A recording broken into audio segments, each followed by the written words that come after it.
போன வியாழக்கிழமை அதாவது அக்டோபர் 30ஆம் தேதி மும்பையில் இருக்க பொவாய் அப்படிங்கிற ஒரு இடத்துல ஆர்ஏ அப்படிங்கிற ஒரு ஸ்டுடியோவில் வந்து பார்த்தீங்கன்னா ஆடிஷன் நடக்குது அப்படின்னு சொல்லி மகாராஷ்டிராவிலேருந்து நிறையா இடத்துல இருந்து வந்து பார்த்தீங்கன்னா நிறையா குழந்தைகள் அங்கே வந்திருக்காங்க. அந்த குழந்தைகள் எல்லாருமே 10லேருந்து 15 வயசுக்கு உட்பட்டுருவீங்க.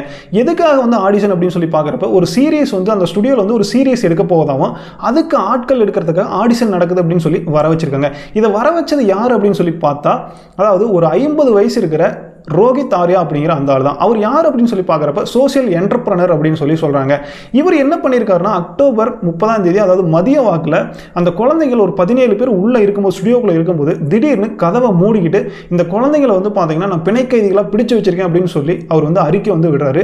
போலீஸ்க்கு வந்து என்ன சொல்கிறாரு அப்படின்னா நான் வந்து ஒரு டெரரிஸ்ட்டும் இல்லை இந்த குழந்தைகளை பிடிச்சு வச்சுட்டு நான் பணமும் வந்து இது மூலிமா கேட்க போகிறதில்ல. நான் வைக்கிற ஒரே ஒரு டிமாண்ட் என்ன அப்படின்னா நான் வந்து சில பேர்கிட்ட வந்து பேசணும், அப்படி பேசுறது மூலிமா எனக்கு சில ஆன்சர் வந்து தெரிய வரணும் அப்படின்னு சொல்லி டிமாண்ட்ஸ் வந்து வைக்கிறாரு. இந்த டிமாண்ட்ஸ் அவர் வைக்கிற நேரத்தில் போலீஸ் வந்து பார்த்தீங்கன்னா ஒரு வழியாக அவர் இருக்கிற அந்த ஸ்டுடியோக்குள்ளே உள்ளே போய் அவரை சுட்டு அந்த குழந்தைகளை வந்து பார்த்தீங்கன்னா விடுவிச்சிடுறாங்க. ஏன் வந்து இவர் இந்த 17 குழந்தைங்களை பிடிச்சி வச்சார் அப்படின்னு சொல்லி பார்க்குறப்ப பின்னாடி இன்வெஸ்டிகேஷனில் என்ன தெரிய வருது அப்படின்னா ஏன்னா இவர் பேச நினச்சது யாருக்கிட்ட அப்படின்னா எக்ஸ் எஜுகேஷன் மினிஸ்டர்கிட்ட தான் வந்து பேச நினச்சிருக்காரு. எதுக்காக அப்படின்னா இவர் 2022-24 காலகட்டத்தில் ஸ்வெச் மானிட்டர் அப்படின்னு சொல்லி ஸ்டேட் ஃபுல்லாகவே ஒரு திட்டத்தை வந்து பண்ணி கொடுத்துருக்காரு எஜுகேஷன் அதாவது ஸ்கூல் எஜுகேஷன் டிபார்ட்மெண்ட்டுக்கு. அது மூலிமா இவர் சில பணம் வந்து பார்த்தீங்கன்னா வராமல் இருந்ததாகவும் இதுக்கு முன்னாடி இவர் வந்து பார்த்தீங்கன்னா பூனே மும்பை இந்த மாதிரி இடத்துல போராட்டங்களே வந்து பண்ணியிருக்காரு. இதுக்காக தான் இந்த 17 குழந்தைகளை வந்து பார்த்தீங்கன்னா பிணை கைதிகளை வந்து பிடிச்சு வச்சிருந்திருக்காரு. இதுக்காக தான் அவர்கிட்ட பேசணும் அப்படின்னு சொல்லி வந்து என்ன பேசணும்னு நினைச்சாருன்னு தெரியல, ஆனால் பேசணும் அப்படின்னு சொல்லியிருக்காரு.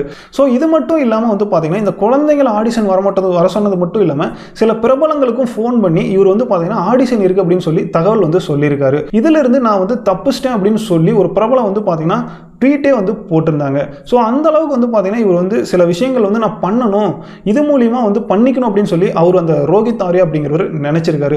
ஒரு வழியாக போலீஸ் வந்து பார்த்தீங்கன்னா அவரை ஷூட் அவுட் பண்ணி அவரை கொன்று இந்த குழந்தைகளை வந்து பார்த்தீங்கன்னா காப்பாற்றிடுறாங்க. அதுக்கப்புறம் தான் வந்து பார்த்தா அவர் வந்து பார்த்தீங்கன்னா ஒரு ஏர்கன் வந்து வச்சிருந்திருக்காரு. அதுக்கப்புறம் சில கெமிக்கல்ஸ்லாம் வந்து பார்த்தீங்கன்னா உள்ளே வந்து வச்சிருந்திருக்காரு. ஏன்னா அவர் சொன்னதே வந்து இதை தாண்டி நீங்கள் ஏதாவது பண்ணணும் அப்படின்னு நினச்சிங்கன்னா நான் வந்து ஃபயர் பண்ணிடுவேன் அப்படின்னு சொல்லி மிரட்டிலாம் வந்து இருக்காரு. ஸோ சில விஷயங்களை வந்து பண்ணணும் அப்படிங்கிறக்காக எதுக்காக மற்றவங்களோட உயிரை வந்து பணைய வச்சு இந்த மாதிரிலாம் பண்ணணும்? எதனால அவங்க டைரெக்டாக வந்து சில போராட்டங்கள் பண்ணாரா போராட்டம் பண்ணு இல்லை டைரெக்டாக 1-to-1 வந்து ஏதாவது பண்ணிட்டு போயிடலாமே? எதுக்காக இந்த குழந்தைங்களை பிடிச்சி வச்சு இந்த மாதிரி பண்ணி கடைசியாக ஷூட் அவுட் பண்ணி அவரும் வந்து பார்த்தீங்கன்னா செத்து வந்து போயிருக்காரு. ஸோ இதை பற்றி நீங்கள் என்ன நினைக்கிறீங்க அப்படிங்க மறக்காமல் கமெண்ட்டில் சொல்லிட்டு போங்க.